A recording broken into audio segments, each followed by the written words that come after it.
Sorry, I've got a little bit getting over a cold. I've got kind of a scratchy throat, and it sucks, and I'm sorry. Please bear with me.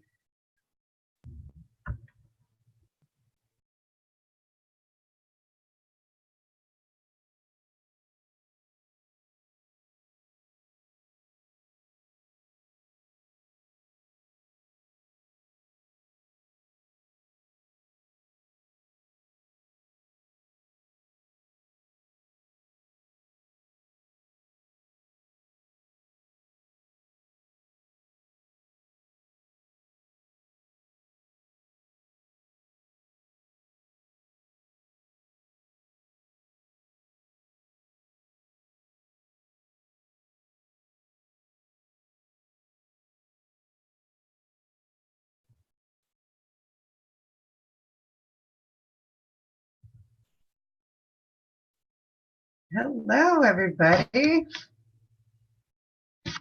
Can you hear me?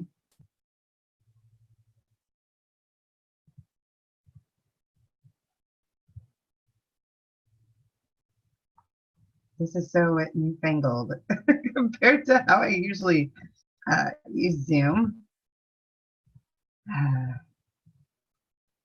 Oops.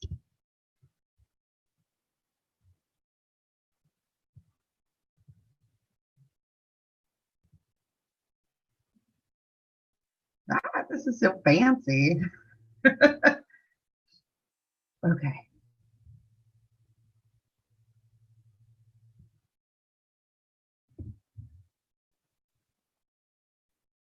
Okay, so it's 8 o'clock my time, or 6 p.m.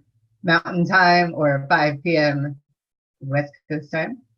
So I will give everybody like just a minute or two to get into the room. Oh, hi, Lucia from Canada. I'm so glad you're here. It's so nice. I feel your moral support from Canada, so thank you. If you can't hear me, can you put a message in the chat? Or if everything's good, can you just let me know that everything is good? I've never hosted a webinar in Zoom, so I'm not really sure how this works and what it looks like from your side versus my side. And I kind of feel like I'm talking to myself a little bit. So if you're out there, if you don't mind dropping a message in the chat. Oh, hi. Okay, good. So, someone else. So cool. Well, hi. Hi, KAE. Hi, Miriam. Nice to see you all here. I have a suspicion who KAE is, and if it is who I think it is, yay. So today we are going to talk about boundaries, which is a webinar with me, Lindsey from MissHeard Media, and of course, We Are Her. So I want to start out by saying thank you to We Are Her for setting this all up, for having me here, and thank you to all of you for being here, for taking time out of your evening to hear from me and to learn more about boundaries so we can have the best 2020. I'm really excited to share with you and to learn from all of you, and I hope you learn from me as well. So a little bit about me. There we go. So a little bit about me. I hope you all can see the screen share thing. Like I said, I've never done this, so if you can't, shoot a message in the chat, and we'll try to figure it out. So My name is Lindsey Turnbull. I am the owner and founder of MissHeard Media, which is a media and live events company that empowers, inspires, and emboldens tween and teen girls to be smart, savvy, and global. I have well over 10 years experience working with young women. It's totally a passion of mine. I really believe, like my shirt says, girl power will save the world. I really believe that. My background's in history. I actually have a master's degree in history. Specifically, my master's thesis was on representations of race and gender. If anybody needs some, light bedtime reading, I'm happy to share that with you after the webinar. But really why I wanted to give this webinar is that I have practice in setting boundaries after having them kind of eroded. And this is a really good topic for the new year because so many of us have resolutions to take care of ourselves, to cut out toxic people, to leave toxic people in 2019, to protect our space. But we don't always know how to do these things, even if we're setting resolutions with the best of intentions. And so this is where boundaries come in and why I think it's such a great topic for the new year. And I can't believe it's already like mid-January already, but still the new year. So let me see what time it is before I dive right in. 8:03. Huh. Okay, well that's still a little early. I'm gonna give people a chance to get here. I know there's like computer issues. So I will say that if you have a question you would like me to answer or you think of a question, you can definitely submit a question in the chat or I think there's a question and answer function. So if something comes up, please feel free to drop a question in there.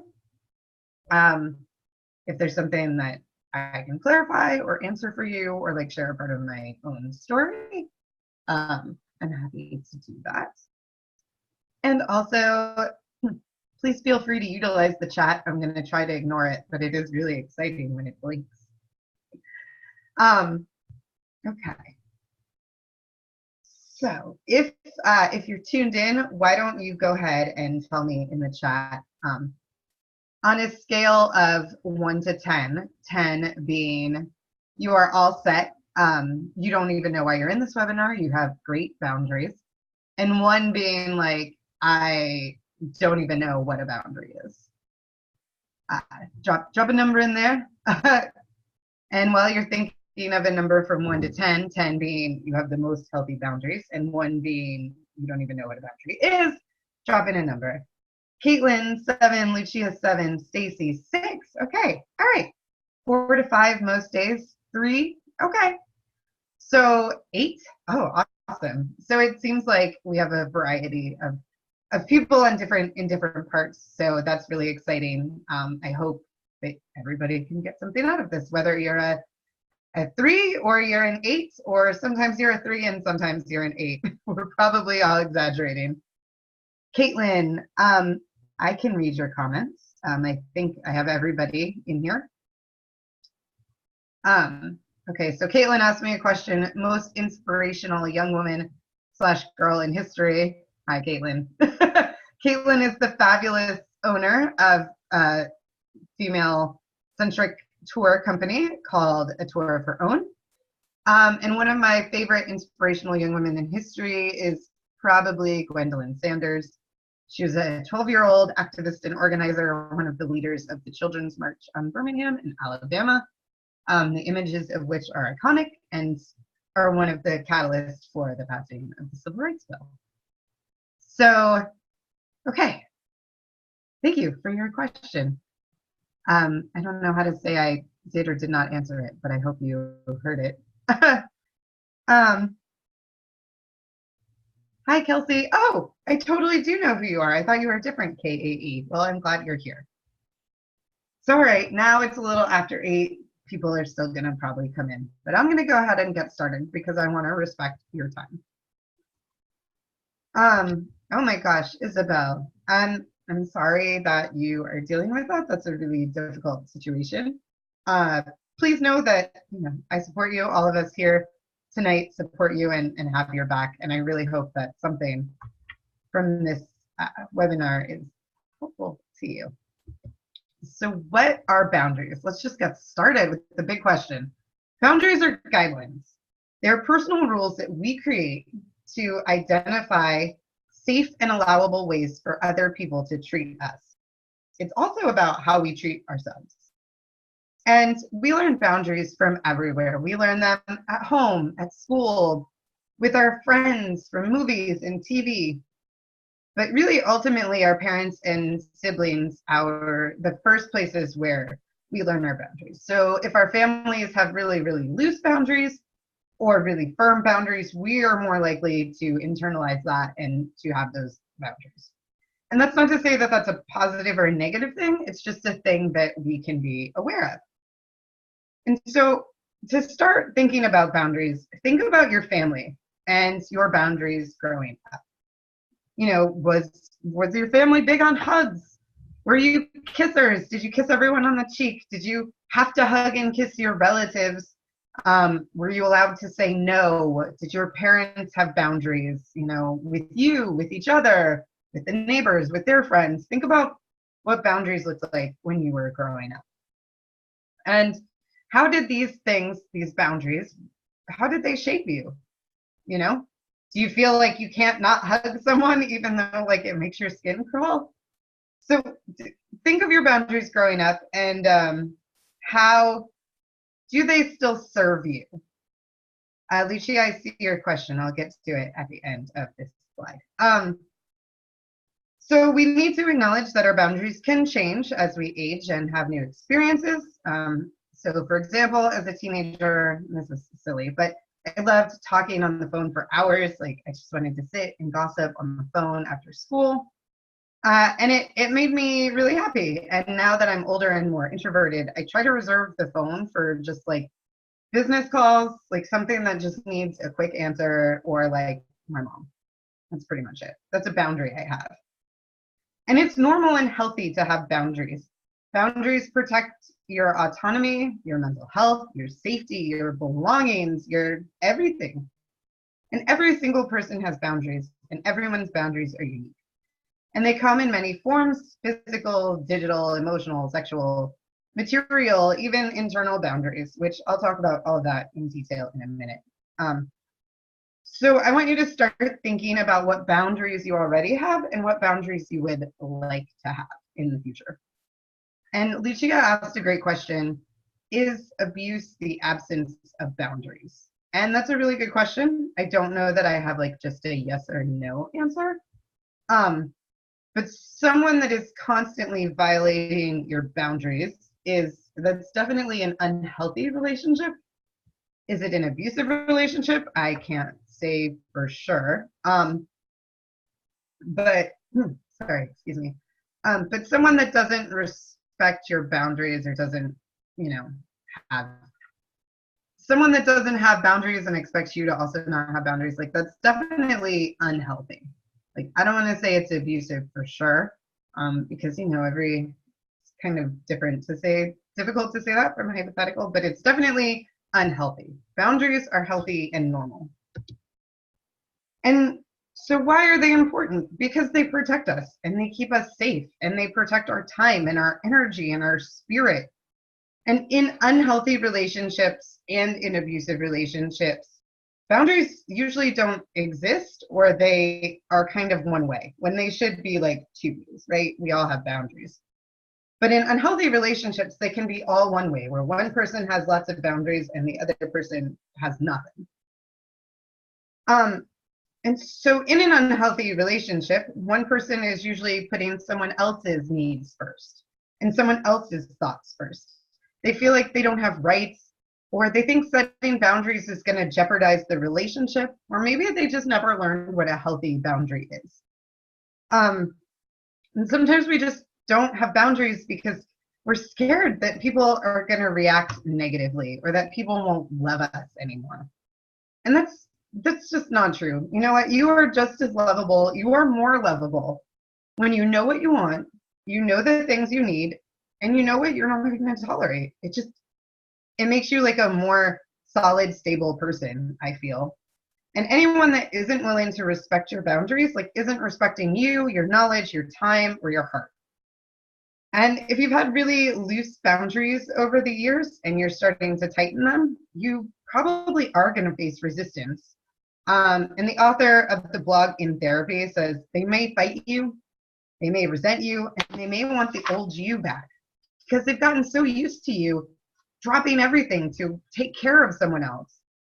And when you start saying no, it makes their life uncomfortable, but they're going to have to learn how to meet more of their own needs.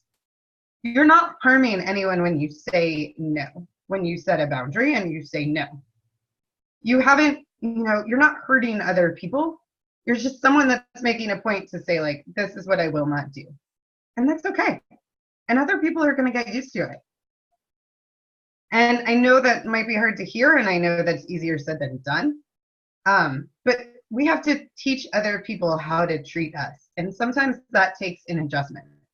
If you never say no and suddenly you stand up and you say, no, I won't take this, like, oh, you won't? Like, it might catch people off guard. And it will take an adjustment. And when we don't have boundaries or we don't express the things we need and want, we are telling others and we are telling ourselves that everybody else knows what's best for us and what we think is second or third or fourth. So think about that. When we don't have boundaries and don't express them, we are telling everyone else that they know better, what's better for us than we know what's best for us. That's not true. We know what's best for us. So my therapist, who recently left, which is very sad, but she said this something so brilliantly to me. When we grow up in families that are unhealthy, or we have relationships that are unhealthy or abusive, we learn to accept a lot of shenanigans. Our boundaries aren't set properly, and we tolerate things that we shouldn't. But we accept them as normal when it's not. And in these types of situations, personal boundaries may be eroded or non-existent, and that's not sustainable and it's not healthy. And so I grew up in a family with a scary dad who had a scary temper. And I learned to walk on eggshells, to try not to upset him, to try not to be combative, to bite my tongue, to like disappear, to not be seen or heard, to just not be there. And as a teenager and into adulthood, oftentimes I put other people's feelings first. I wouldn't say, if I was hurting, I wouldn't ask for help if I needed it. And where did that get me? Well, it made me uncomfortable. It made me anxious. It made me ashamed of myself for not speaking up. It led me to have unhealthy relationships and unhealthy friendships. And it made me resent other people for not understanding or for considering my feelings because I wasn't expressing them. And I wanted everyone to know how I felt. And I was angry that they didn't, which isn't fair to other people either, So it's okay. Boundaries are a skill, which means that it's totally something that you can practice and learn and improve. Think of your boundaries as your Bill of Rights. Like, what is Isabel's Bill of Rights? What's on Lucia's Bill of Rights? What rights do you require in a friendship, in a parent relationship, in a child relationship, in a friendship? Like, what rights do you require? So, the types of boundaries you need. Boundaries, you can have really firm boundaries, really loose boundaries, or what we want is healthy boundaries. So we don't want firm boundaries like picture a castle with a wall and a moat, and we don't want nothing. So I like the analogy of like a garden, like maybe a fenced-in garden with a gate.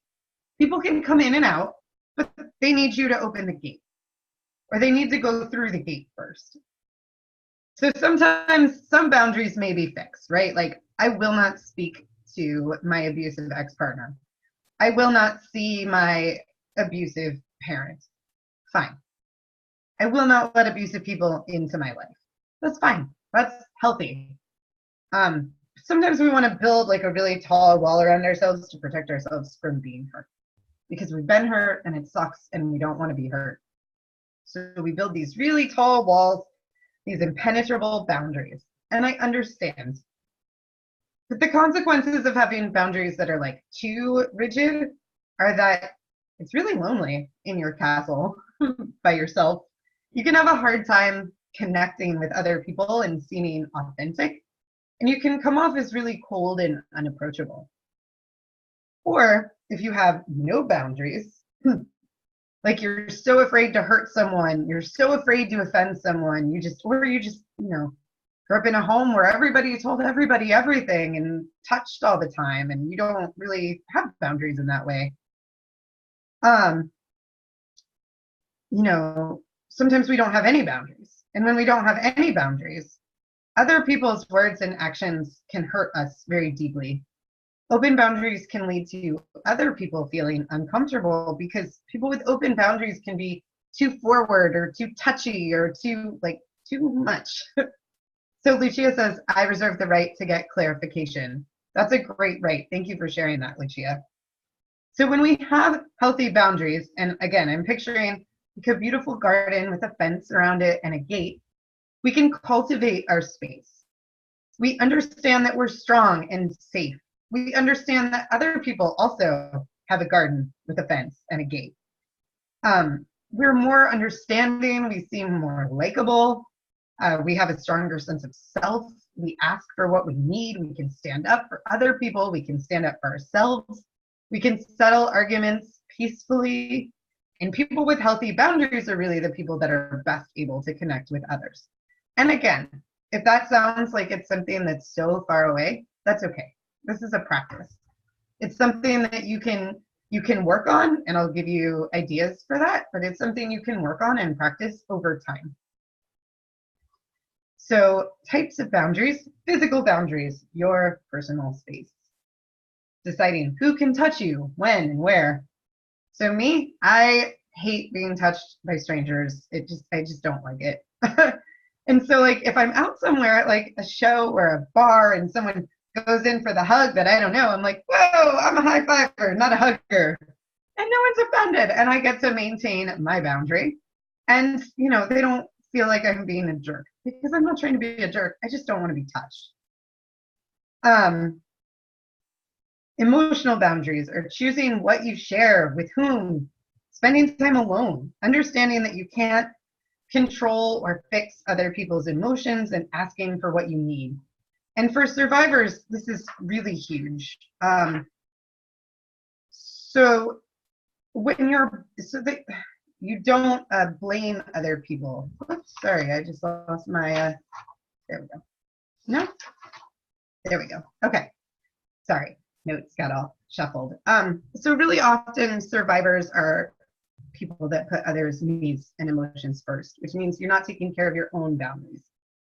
And it's not your responsibility to control how someone will think or react or feel. Like, you cannot control that. You can only control this. There's nothing you can do to control how someone else is going to respond. And that said, we will mess up. And when we know our own boundaries, it's easier to understand that we've crossed someone else's boundary. For example, I get really excited and passionate. And so like sometimes I have a tendency to talk over people. And, I'm not trying to be rude, but it is rude, even though I don't mean to be rude. And so, a friend will say, Lindsay, I'm not done with the story. Like, can you wait? I'll be like, oh, crap, I'm sorry. And they're enforcing their boundaries and reminding me that, like, I need to take a step back and listen to them and respect their boundary as well. So sexual boundaries are pretty self-explanatory, allow you to determine what you're comfortable doing sexually. And this should be an ongoing conversation with your partner or partners or whatever, whether you've been together for 5 years or 5 minutes, and it's something that should go both ways. And I just want to add a footnote here. If someone is making you uncomfortable or trying to pressure you into do something you don't want to do, no is a complete sentence, and you don't owe people more than that. So file that away for later. So digital boundaries. I'm really big about digital boundaries because I work with teen girls, and I feel like teen girls really do understand that the online world and the real world like shape and are shaped by each other. So when I think of online space and online boundaries, your online space should be yours. It should be familiar and comfortable. It should be your digital garden next to your physical garden. And I don't think we talk enough about digital boundaries. Do you and your partner or friends share social media passwords or phone passwords? Is it ever okay to look through your partner's phone or your child's phone, or for your child to look through your phone? Do you want to add your coworkers onto your private social media pages? And if you're in your garden, I want you to look out and see nice things that make you happy, that are engaging and interesting. So do you just let anyone into your digital space, or are you more of a curator? I don't want to give you, I'm not here to give you like a definitive answer, like you should do X, Y, and Z. I do both, depending on if it's personal or business or what the platform is and how I'm using it. But I want you to ask these questions to yourself and come up with the answers that are right for you. And again, I work with teenagers, so I see this a lot. And if this is not in your experience or you've never done this, like, please forgive me. But I see a lot of young women in particular that will kind of try to bite back at trolls or harassers or bullies online instead of just blocking and muting and reporting them, even with people that are strangers. And so I want to ask, like, before, I've been so guilty of this, like I will just keep going and then half my day is gone and I have nothing to show for it, but I've argued online with a stranger. And so what do you gain when you do this, when you engage with people online in this way? And what are you losing? Because I always feel like I lose a lot of time and energy and like good sense. So I'm trying to train myself to like not let trolls and not let harassers and not let online bullies into my digital garden. I just delete the comment and block and mute and report it if they're being abusive. And it's really, my online space is so much nicer now that I have done that. And I'm really glad that I am enforcing that boundary, because it just makes going online a much more pleasant experience, especially for work stuff. I don't want to argue with people, especially when I'm trying to like do the work and reach young women and their families and to teach them. And just arguing with people online, it just takes me away from that. It's a waste of time. So it's a losing battle. So either take the conversation offline if it's like with someone that you care about, or just block them and move on and go about your fabulous day. So material boundaries, sorry, switching a hard gear there. Material boundaries are about your things. Do you lend them out? Can someone else drive your car? Stay in your house? Do you lend people money? These are all personal decisions and they may change over time. It's fine if you decide that your new romantic partner can't stay until the 5th date, or that you're not comfortable with lending your sister money. That's fine. Protect your time, protect your heart, protect your energy, and protect your resources. KAE wrote, "I'm so bad at feeding the trolls. It's honestly just wasted emotional energy." Yes, it's a good boundary. Don't fall into the quote, "you're making a bubble," if that's a bad thing. I agree with that. I live just outside of Washington, D.C. I do not live in a bubble. I hear different opinions every time I walk out my front door. I want my online space to be my online space. It's not like we don't know where to find differing opinions if we want to read them or engage with them. I do think that you're making a bubble thing is kind of a myth, because we interact with the world outside every day. Anyway, the last one is probably the hardest of all the boundaries. Isabel says, material boundaries is weird. I own a property with my parents, but the line is being blurred. That's definitely a unique situation.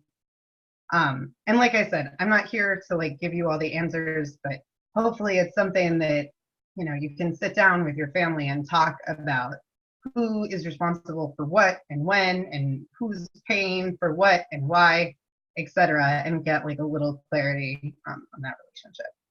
But I think our internal and personal boundaries are really hard, and that's how we treat ourselves.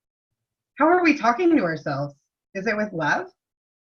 Are we getting enough sleep and exercise and healthy food and fresh air and all those things that are really important for our bodies? And this can be really hard. And we want to speak kindly to ourselves, right? We wouldn't call our best friend like a stupid, lazy jerk because she did something wrong, but we talk to ourselves that way all the time. And that's not okay either. So you can like try to turn it into a game with yourself where when you catch yourself saying something negative, you like stop and replace it with a good thought. And it feels really weird and stilted at first, but the more you practice it, the more it becomes second nature and your outlook becomes better overall. And so here's a quote I found. The result of healthy boundaries is that you do not assume responsibility for or obsess over other people's feelings and problems. Strong internal boundaries curb suggestibility. You think about yourself rather than automatically agreeing with others' criticism and advice. And this is so important, especially for survivors, because sometimes when we're in these relationships, our partner or our parent or someone is telling us like, oh, you're so stupid, you're so dumb. And if you have a healthy boundary, you're like, wait, no, I'm not stupid and dumb. How? You can't say that about me. No. And so we start to think about ourselves instead of automatically agreeing with other people say about us. So then you feel more empowered to set more boundaries. And if you're accountable for your own feelings and actions, you're less likely to blame other people. You're less likely to say, oh, how dare you? How dare you make me feel this way? Like, no, that's my responsibility, how I feel. Gotta run. Thanks, D-Rock. Thanks, Caitlin. Thanks for tuning in. And, you know, if you are blamed for something and you don't feel responsible, you can just say, you know what? I don't take responsibility for that choice. Sometimes we get blamed for things that are not our fault, and we can just say, you know what? I don't take responsibility for this. So how do we find and express our boundaries? And I want to start with a story about a friend, and this happened like 2 weeks ago, and I was like, oh my God, that's so brilliant. I have to talk about this in this boundaries chat. So a friend was defined and enforced her boundaries in a way that was like, chef's kiss. So every year I work on a heavy metal cruise and I sell t-shirts with 13 of the most amazing people that I've ever met, that I love dearly. And a man kind of, so people come to this heavy metal cruise from all over the world. And by the time they come to us to buy merchandise, they may or may not be intoxicated. They may or may not share a culture and customs with us who are all from different places. And so this guy kind of grabs her wrists like this. And he wasn't being creepy or aggressive. He was just being like a little too familiar, you know? Like you might touch a friend that way, but with a stranger, maybe not. And so she just went, please don't touch me, and took his hand off of her and like handed it back to him. I was like, there you go. And he was like, oh my gosh, I'm so sorry. Like he apologized right away. And so she clearly enforced her boundary, and he realized that he had overstepped, and he apologized. And it wasn't rude. Nobody felt bad. It just was. She said, hey, you're doing something I don't like. Please stop. And he said, oh, you're right. I'm sorry. And it can really be that simple when we enforce our boundaries. Like, oh, sorry, I didn't know that bothered you. I'll stop. And she's also a flight attendant. So people do really rude things to get her attention, like snap their fingers or be like, hey, hey, hey, hey. And she just says, excuse me, my name is Ruthie. And if you need something, you can call me by my name, right? Because she has the right to be treated like a human being. And it's not out of line or rude or forward or bad or negative to expect to be treated like a person. And sometimes it sucks, but we have to remind other people how to treat us. And if you've constantly neglected your boundaries, finding out what they are could take a little bit of work. And so let's go back to that Bill of Rights thing that I mentioned. So maybe after this webinar or like later when you're thinking about it, take some time to sit down and think about it can be hard. So like I have the right to be in public without being touched. I have the right to say no without feeling guilty. I have the right to privacy, even with my spouse or my child or my significant other or my parents. I have the right to say no to a date or a kiss without feeling guilt. I have the right to have my name pronounced correctly. All of these things fall under like the umbrella of boundaries. It's my umbrella. So I don't just talk with my hands, I talk with like my whole body. And since I'm sitting down, I feel very stifled. So big arms, umbrella. And how do you decide what is a boundary? Honestly, it really comes down to trusting your gut and your intuition. And think of a time maybe when you said yes to something you wanted to say no to. And I bet it felt some kind of way in your body. Like, you know, you got sweaty, you got nauseous, you got hot, your heart's racing. You know, listen to your gut and follow it. And I know that that can be really scary and nerve-wracking, especially if you're not used to doing it. But I promise you, it will be worth it. You don't have to feel that way all the time. Like people are constantly violating your boundaries all the time.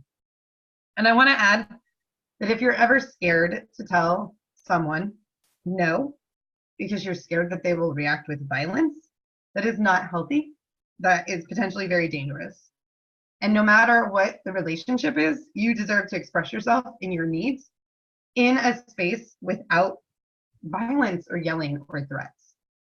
And I know We Are Her has lots of great resources, but if that sounds like you, I would be happy to refer you to some great resources. I know a really good one is loveisrespect.org, which is kind of geared more towards young people. It's amazing though. So if that's something you're interested in, please check them out. Check out Love is Respect. And so if your boundaries are really, really firm and you're hoping to kind of let your hair down a little, think of times you've said no just out of a reflex. Like, do you want to go to this class? No. Do you want to go on a date? No. Do you want to go here? No. Why do we automatically say no sometimes? What's the worst that could happen if you said yes? Would saying yes stretch you instead of leaving you to feel comfortable? So for me, I hate leaving my house. I'm such an introvert, shy homebody. But part of my job involves like going to networking events. And, you know, I don't know a lot of people. So I tell myself, like, I'm going to go and be really engaging for 20 minutes, just 20 minutes, and then I'll go home. And by the time I'm there and I'm talking, 20 minutes has flown by and I just leave whenever I'm done. Or like, I'm going to talk to 5 people. That's it. And once I talk to 5 people, I can leave. And, you know, it gives you the space to still be in control and to still have boundaries, but also to push yourself a little bit and to grow. Giving yourself a solid out can really, like, for me, that's a huge help. You know, so I just don't say no. So I'm still going and I'm still pushing myself, but I have this boundary that's like, once I talk to 5 people, I can leave. So that's my kind of way of stretching myself a little bit so I don't just say no all the time and shut down opportunities because maybe my boundaries sometimes are like too firm.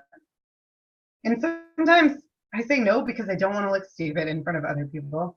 I know, I'm grown. It should be like the least of my concerns, but like, I don't want to look bad at something in front of strangers.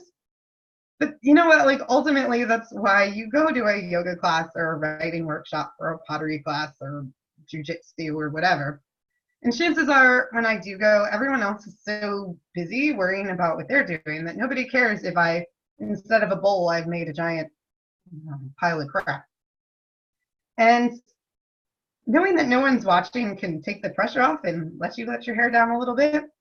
And also, if you go somewhere and you hate it, like whether you're trying to push yourself or you're going to your favorite hangout with your friends and every minute is agonizing, you can just leave. And it's kind of a liberating thought. But okay, so that's if your boundaries are really firm and you want to stretch yourself. But like if the answer is really no, no is the complete sentence. You always have the right to say no, no thank you, not today, and just be done. And so often we, especially women, especially survivors, feel like we need to explain every detail. No, I can't get lunch. I'm getting a manicure and my cat is sick and like I'm so stressed out I have a work call. The answer is no, I'm sorry, I can't get lunch with you today. And that's the end. So be firm, stand tall, stick to your guns, You don't need to be rude, but you can just say like, no, I can't do that. Channel your inner Wonder Woman, your inner Ava DuVernay, your inner Beyonce, your inner Billy Porter, your inner whoever is in there. They don't do things that they don't want to do. And you don't have to either.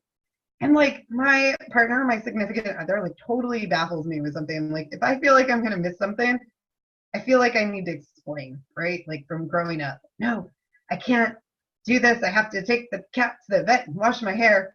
And he just simply says, you know what, I'm sorry, I can't make it. And like nobody ever asks him why. And if he does, he just says, oh, I'm sorry, something came up. Wow, that's amazing at enforcing your boundaries. And if that seems too scary for you to just jump right off the deep end and into, no, I'm sorry, I can't, if that's too much of a leap, you can try to say no and offer an alternative, or to be funny about it. Like send a work gif of like a drowning cat and be like, I'm sorry, I can't, I'm drowning. Or I'm sorry, I can't grab coffee today, can we do it next week? And really, it's important to say no to things. And if you spread yourself too thin, no one is getting your best self. No one's getting your best energy, your best effort, your best ear, your best work.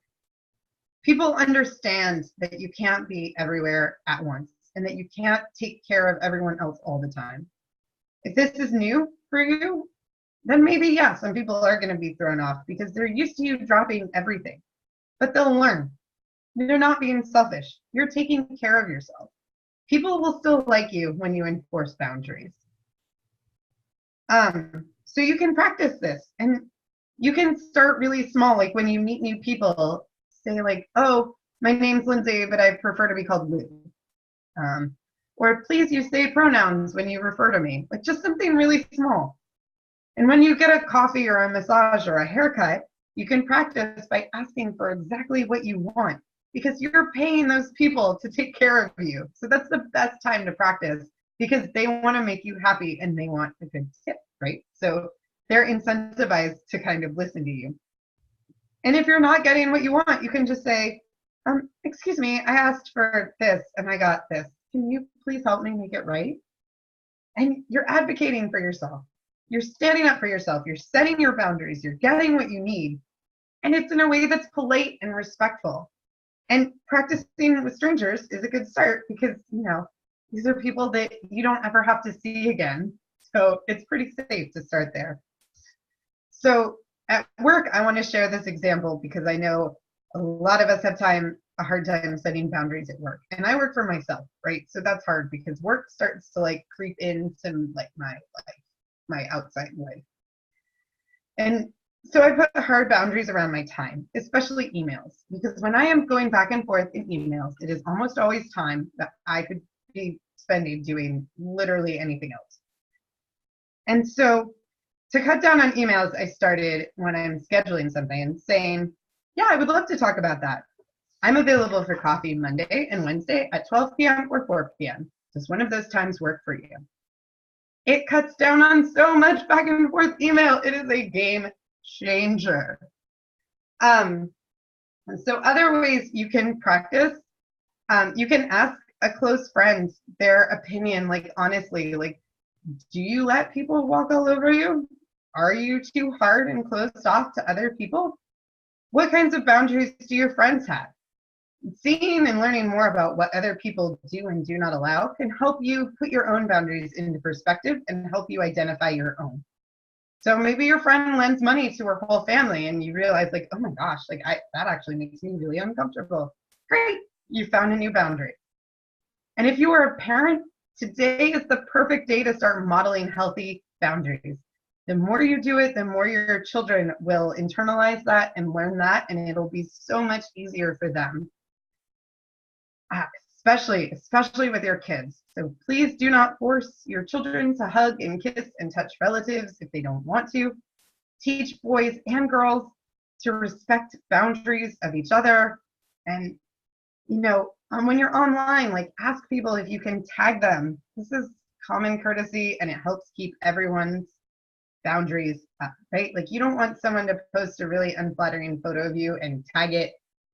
So just ask someone else before you do that. And these are all small things that you can start doing today to kind of help you see that, one, boundaries are not scary.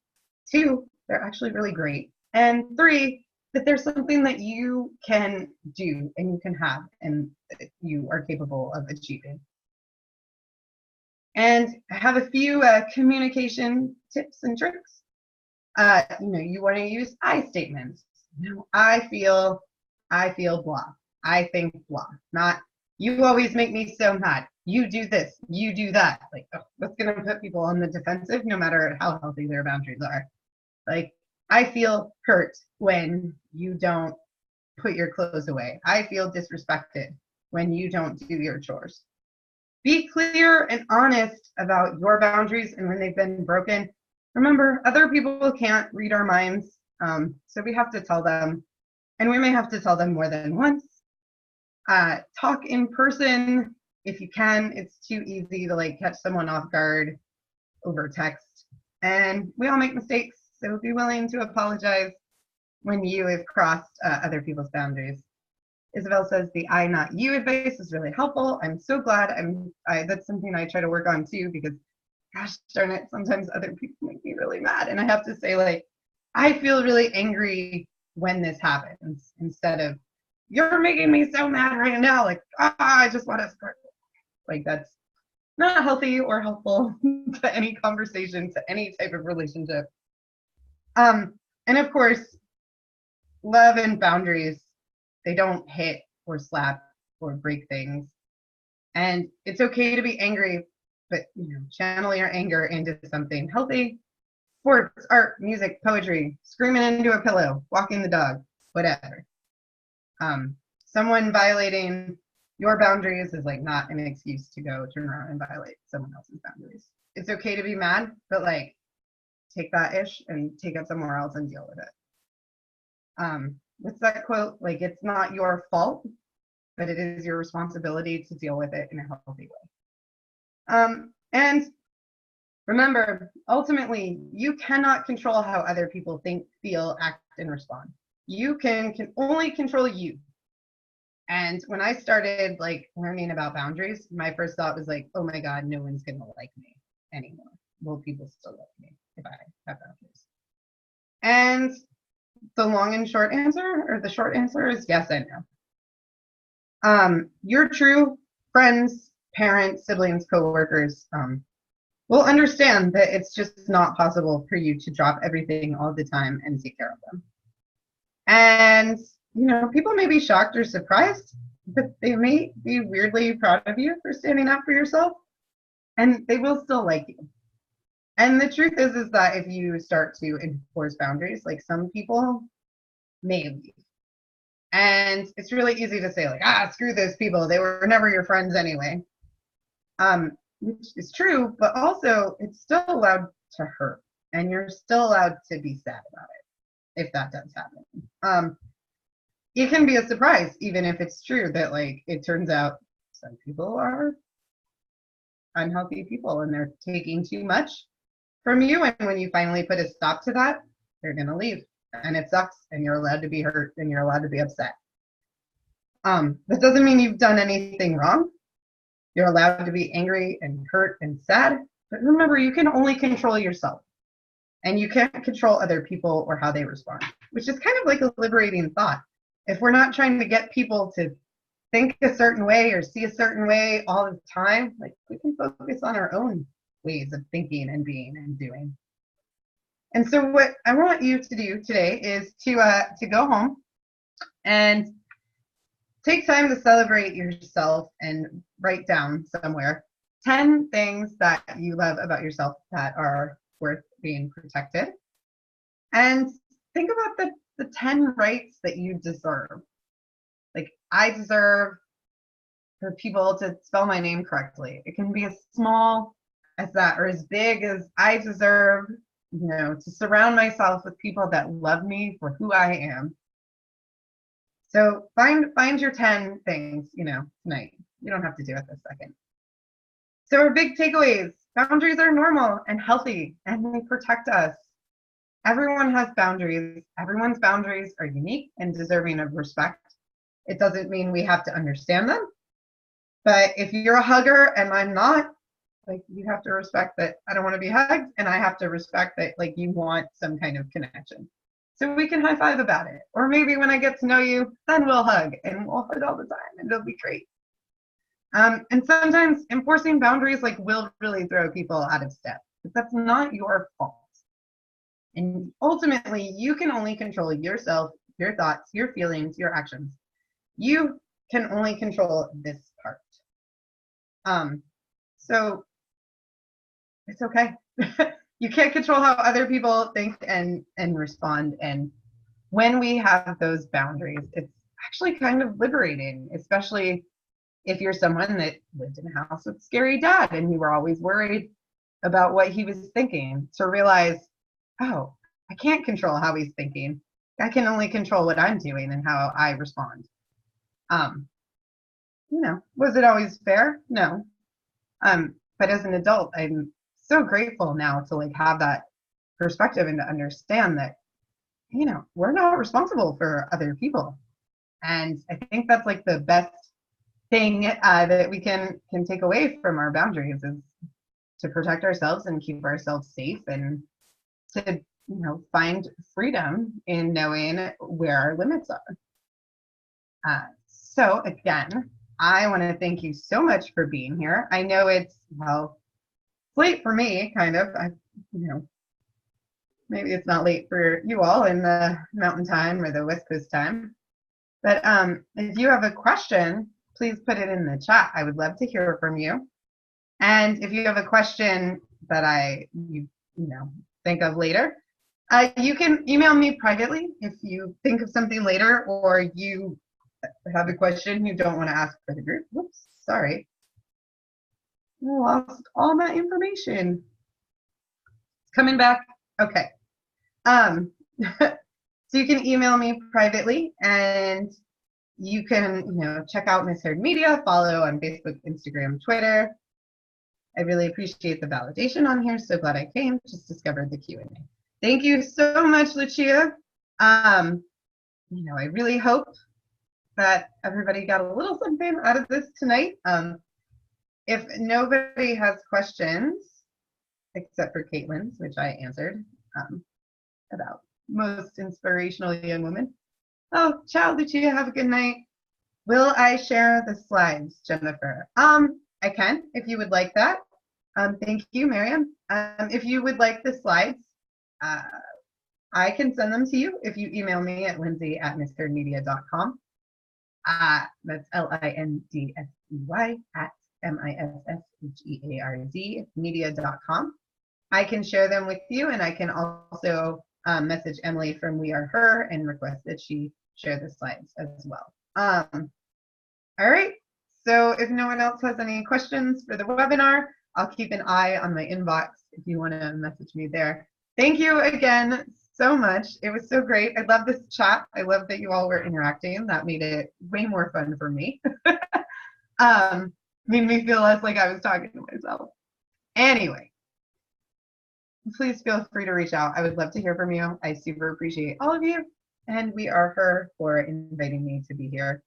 All right, I am going to go eat some cookies. Have a good night, everyone. Take care.